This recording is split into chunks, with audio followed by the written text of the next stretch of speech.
Na nossa jornada de separação, trouxemos de contrabando 3 sementes de encontro, 3 condutores para o influxo de sabedoria vinda do passado e do futuro.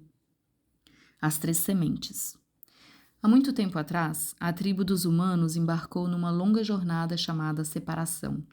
Não era um erro, como poderiam pensar alguns que contemplam suas barbaridades contra o planeta. Nem era uma queda, nem expressão de algum mal inato apenas da espécie humana. Era uma jornada com um propósito: vivenciar o extremo da separação, desenvolver os dons que surgem como reação a ela e integrar tudo isso uma nova era do encontro. Nós, humanos, sabíamos desde o início que havia perigos nessa jornada. Poderíamos nos perder na separação e nunca mais voltar. Poderíamos nos tornar tão alienados da natureza que destruiríamos o próprio fundamento da vida. Tão separados uns dos outros que nossos pobres egos, nus e aterrorizados, ficariam incapazes de se reintegrar com a comunidade de toda a existência. Em outras palavras, previmos a crise que vivemos hoje. É por isso que há milhares de anos plantamos 3 sementes que poderiam brotar quando a jornada de separação chegasse ao seu auge. 3 sementes, 3 comunicações do passado para o futuro, 3 formas de preservar e transmitir a verdade do mundo, do ser e de como ser humano. Imagine que você estava vivo há 30 mil anos e tinha uma visão de tudo o que aconteceria. Linguagem simbólica, nomes e rótulos do mundo, a agricultura, a domesticação do que é selvagem, a subjugação de outras espécies e da terra, as máquinas, a dominação das forças naturais, o esquecimento de quão belo e perfeito é o mundo, a atomização da sociedade, um mundo onde os humanos têm medo de beber das fontes e rios, onde vivem entre estranhos e não conhecem seu vizinho, onde matam gente do outro lado do planeta apertando uma tecla, onde os mares ficam pretos e o ar queima seus pulmões, onde estão tão alquebrados que não ousam se lembrar que não deveria ser assim. Imagine que você sabia que tudo isso aconteceria. Como você ajudaria as pessoas 30 mil anos antes? Como enviar informação, conhecimento e ajuda que ultrapassasse esse hiato temporal? Talvez isso tenha acontecido de fato. Foi quando inventamos as 3 sementes. A primeira semente foi a linhagem das tradições de sabedoria, linhas de transmissão que remontam a milhares de anos e que preservaram e protegeram conhecimentos essenciais. Em todas as partes do mundo, várias tradições de sabedoria foram sendo transmitidas em segredo de mestre para discípulo.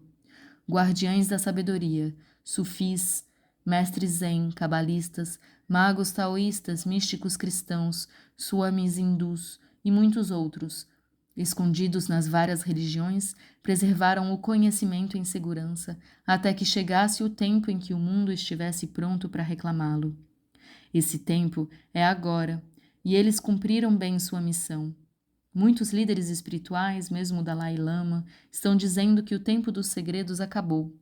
Divulgado antes da hora, o conhecimento foi cooptado, vilipendiado ou, em geral, ignorado. Antes de termos percorrido o território da separação, quando ainda desejávamos ampliar nossa conquista da natureza, quando a história da ascensão humana ainda não estava completa, não estávamos prontos a ouvir falar de união, conexão, interdependência e interser. Pensávamos que a solução era ter mais controle, mais tecnologia, mais lógica, uma sociedade mais bem construída pela ética racional, mais controle sobre a matéria, a natureza e a essência humana. Mas agora os antigos paradigmas estão caindo e a consciência humana chegou a um grau de receptividade que permite que essa semente se espalhe sobre a terra. Ela foi lançada e cresce dentro de nós em larga escala. A segunda semente são as histórias sagradas, mitos, lendas, contos de fada, folclore e os temas perenes que reaparecem sob vários disfarces ao longo da história. Sempre estiveram conosco de tal modo que, não importando quão perdidos estivemos no labirinto da separação, sempre estivemos ligados a esse cordão umbilical, embora tênue e embaraçado, que nos liga à verdade. As histórias nutrem a pequena fagulha de memória interna que conhece nossa origem e destino. Os antigos, sabendo que a verdade seria cooptada e distorcida se apresentada de maneira explícita, trataram de traduzi-la em histórias. Quando escutamos ou lemos uma dessas histórias, mesmo sem decodificar seu simbolismo, somos afetados no nível inconsciente. Mitos e contos de fada representam uma tecnologia psíquica muito poderosa. Cada geração de contadores de histórias, sem intenção consciente, transmite a sabedoria disfarçada que aprendeu, de modo inconsciente, a partir das histórias. Sem contradizer os paradigmas da separação e ascensão, os mitos e histórias trouxeram de contrabando uma compreensão muito diferente da realidade. Sob o disfarce de "é só uma história", elas transmitem verdades emocionais, poéticas e espirituais que contradizem a lógica linear, o reducionismo, o determinismo e a objetividade. Não estou falando de contos moralistas. A maioria destes carrega pouca verdade. Para transmitir a segunda semente, devemos nos submeter a essas histórias, não usá-las para nossos próprios propósitos moralistas. Elas foram criadas por seres muito mais sábios do que os seres modernos. Se você contar ou transmitir histórias, tenha muito respeito com sua forma original e não as altere a não ser que sinta uma inspiração poética. Preste atenção aos contos infantis. Qual delas passa a sensação de uma história verdadeira? A maioria dos contos infantis modernos não passa essa impressão. Reconhece-se uma história verdadeira quando suas imagens ficam na mente. Ela se imprime na psique. Você tem a sensação de que algo mais foi transmitido além da trama. Algo invisível. Em geral, essas histórias carregam um rico simbolismo, desconhecido até mesmo para seus autores. Elas têm um poder de estabilização psíquica, revelando o espírito de uma história verdadeira, rica em simbolismo arquetípico. A terceira semente foram as tribos indígenas, os povos que em algum momento optaram por sair da jornada da separação. Imagine que no início da jornada o Conselho da Humanidade se reuniu e certos membros se fizeram voluntários para viver em lugares remotos e abrir mão da separação, recusando-se a entrar num relacionamento adversarial e controlador com a natureza.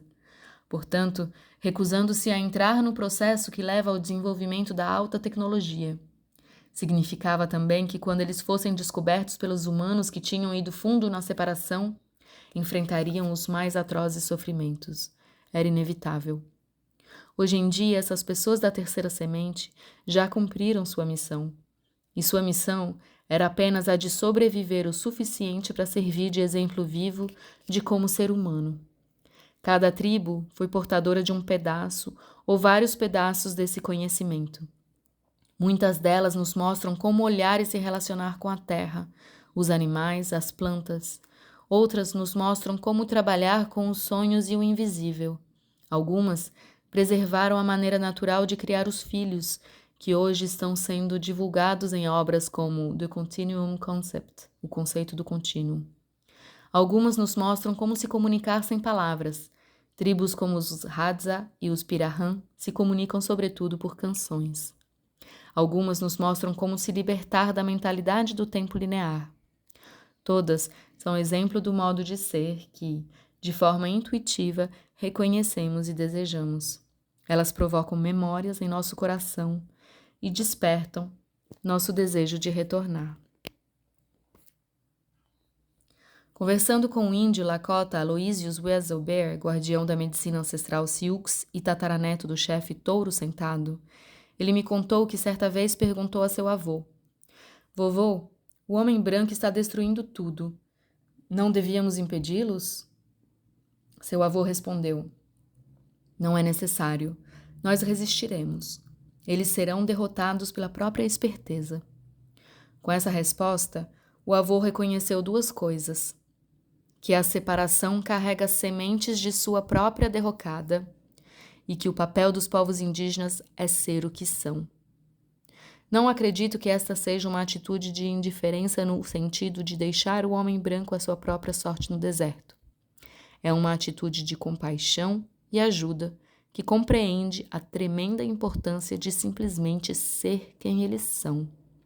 Eles mantêm vivo algo que o planeta e a comunidade de todos os seres precisa.